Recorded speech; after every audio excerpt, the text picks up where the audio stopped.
আইনের মারপ্যাঁচ এত, এবং আপনারা যখন কথা বলেন আসলে আইনটাই এত এমনভাবে আসে, সাধারণ মানুষের জন্য বুঝতে কিন্তু আসলে কঠিন হয়ে যায়। না ধরেন আমি আপনাকে বলি, একটা জিনিস খেয়াল রাখতে হবে যে এই যে উনি হঠাৎ করে বললেন যে আমরা তো কিছু জানি না, এখন জানার দায়িত্বটা কার? প্রথম কথা, যেমন ধরেন আজকেও তো পার্লামেন্টে ধরেন অধ্যাদেশ নিয়ে আলোচনা হয়েছে, তো পার্লামেন্টে যারা আলোচনা করেছে তারা তো জনগণের পক্ষ থেকে আলোচনাটা করেছে, তারা তো জনগণের ম্যান্ডেট পেয়ে ভোটাধিকার পেয়েছে।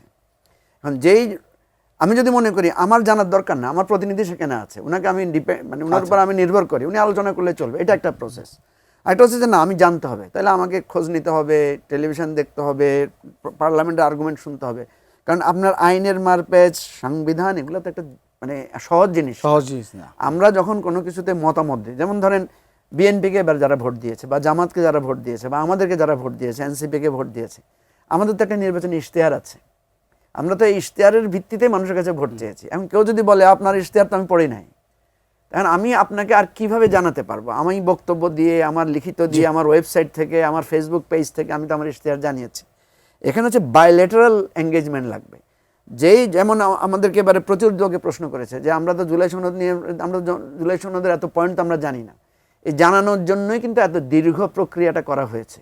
এখন এটা হচ্ছে কিছু কিছু বিষয় আছে আপনি জানবেন, যেমন আপনি আমাকে আজকে প্রোগ্রামের দাওয়াত দিয়েছেন না, আমি তো আপনাকে অনেক কিছু জিজ্ঞেস করি না, কি নিয়ে আলোচনা হবে, কি বিষয় হবে, হয়তো সামান্য জিজ্ঞেস করেছি এসে যে আপনি কি বিষয়, আপনি জানিয়েছেন, আমি ওকে, আমি রেডি।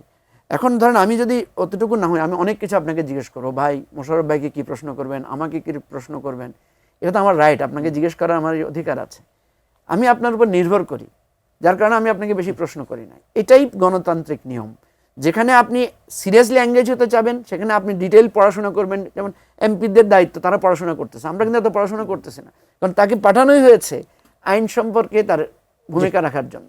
ফলে যে ভাইটা এই প্রশ্নটা করেছেন, জুলাই সনদ সম্পর্কে জানি না, আপনি এখনও জানার সুযোগ আছে, আপনি সার্চ দিলে সব পেয়ে যাবেন, আপনি জানতে চান কিনা। আর আপনি যদি মনে করেন যে না, যোগ্য লোকেরা এটা নিয়ে ডিসকাশন করছে, টেলিভিশনে টক শো হচ্ছে, পার্লামেন্ট, এমপি, অপোজিশন, পজিশন সবাই ডিবেট করছে, সো আপনাকে আস্থা রাখতে হবে যে নিশ্চয়ই এখানে ওনারা যোগ্য আলোচনাটা করবেন। সুতরাং সংকট নিয়ে তো সরকারেরই মাথা ব্যথা যে তার জনগণের রাইটসটা সে কীভাবে দিবে। সে যদি বিরোধী দলকে চায় যে আমরা এই সংকটে আছি, আমাদের কি সমাধান হতে পারে, সরকার কিন্তু এখনও এই সংকট নিয়ে আলোচনা তোলে নাই। আপনি দেখবেন যে সরকার বলছে আমাদের জ্বালানির কোনো সংকট নাই, কারণ আমাদের 2 মাসের জ্বালানি অলরেডি আমাদের হাতে আছে। আপনার ওই যে হরমুজ প্রণালীতে আমাদের কোনো বাধা নাই, আমরা নির্বিঘ্নে তেল আনতে পারছি। তারপরে সরকার যেটা বলছে যে আমাদের পেট্রোল এবং অকটেন, যেটা আমাদের লোকাল কনজিউমার যেটা হয়, সেটা আমরা লোকাল থেকে করতে পারি।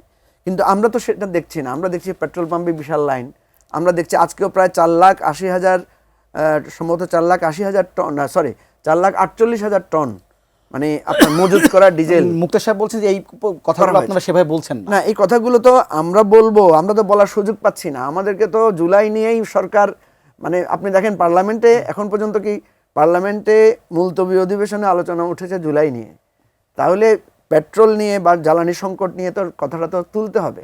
সে তুলনাটা কে তুলবে? সরকারের পক্ষ থেকে তো বলা হচ্ছে যে কোনো সংকট নাই। এই জন্যই কথা হচ্ছে যে সংকটের দায় দায়িত্ব কিন্তু রাষ্ট্র পরিচালনার জন্য কিন্তু মানুষ ভোট দিয়েছে বিএনপিকে, আমাদেরকে ভোট দিয়েছে হচ্ছে বিরোধী দল হিসেবে, যে সরকারকে যাতে আমরা মানে সরকারকে যাতে আমরা জবাবদিহিতার আওতায় আনতে পারি।